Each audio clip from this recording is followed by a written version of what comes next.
ನೀವು ನಮಗೆ ಬಂದಿರೋ ಮಾಹಿತಿ ಪ್ರಕಾರ ನೀವು ನ್ಯೂಟ್ರಲ್ ಆಗಿದ್ರಿ.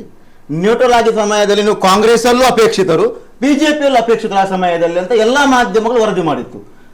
ಆದರೆ ಸದ್ಯ ಈಗ ನಿಮಗೆ ಬಿಜೆಪಿ ಅವಕಾಶ ಕೊಟ್ಟಿದೆ. ನಮಗೆ ಅವಾಗ ಇದ್ದಾಗ ನಮ್ಗೇನು ನಮ್ಮ ವಿಕಾಸ ಟ್ರಸ್ಟ್ ಅಲ್ಲಿ ಇದ್ದಾಗ ಅವಾಗ ನನಗೆ ಏನು MLA ಎಲೆಕ್ಷನ್ ಬಂದಾಗ ನನ್ನ ಪಾರ್ಟಿಯಲ್ಲಿ ಜಾಯ್ನ್ ಆಗಿದ್ದೆ. ಜಾಯ್ನ್ ಆಗೋಕ್ಕಿಂತ ಮುಂಚೆ ಅವ್ರಿಗೆ ನಮ್ಗೇನು ಪಾರ್ಟಿಗೆ ಜಾಯ್ನ್ ಆಗಿದ್ವಲ್ಲ, ಸುಮಾರು ಜನ ಹೇಳಿದ್ರು, ಕಾಂಗ್ರೆಸ್ ಅವರು ಹೇಳಿದ್ರು, JDS ಅವರು, ಯಾಕೆ ಒಳ್ಳೆ ವ್ಯಕ್ತಿ, ಒಳ್ಳೆ ವ್ಯಕ್ತಿತ್ವ ಇರೋ ವ್ಯಕ್ತಿ, ಒಳ್ಳೆಯ ಫ್ಯಾಮಿಲಿ, ಎಲ್ಲ ಕಡೆ ಒಂದು ಒಳ್ಳೆಯ ನಂಬಿಕೆ ಇಟ್ಕೊಂಡಂತ ಒಂದು ಒಳ್ಳೆಯ ಫ್ಯಾಮಿಲಿ, ಈ ನಿಟ್ಟಿನಲ್ಲಿ ತುಂಬಾ ಹೇಳಿದ್ರು. ಕಾಂಗ್ರೆಸ್ ಅಲ್ಲಿ ಹೇಳಿದ್ರು 100% ನಿಮಗೆ ಟಿಕೆಟ್ ಕೊಡ್ತೀನಿ MLA ಬನ್ನಿ ಅಂತ ಹೇಳಿ.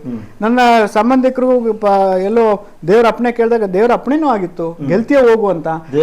ಬಿಜೆಪಿಗೆ ಬನ್ನಿ ಅಂತ, ಕಾಂಗ್ರೆಸ್ಗೆ ಬನ್ನಿ ಗೆಲ್ತೀರಾ ಅಂತ ಅಪ್ಪಣೆ ಆಗಿತ್ತು. ಆದ್ರೂ ಕೂಡ ನಾನು ಸಂಘಟನೆ ವ್ಯಕ್ತಿ, ನಾನು ಅಲ್ಲಿಗೆ ಹೋಗ್ಲಿಕ್ಕೆ ಇಷ್ಟಪಟ್ಟಿಲ್ಲ, ಹೋಗಿಲ್ಲ.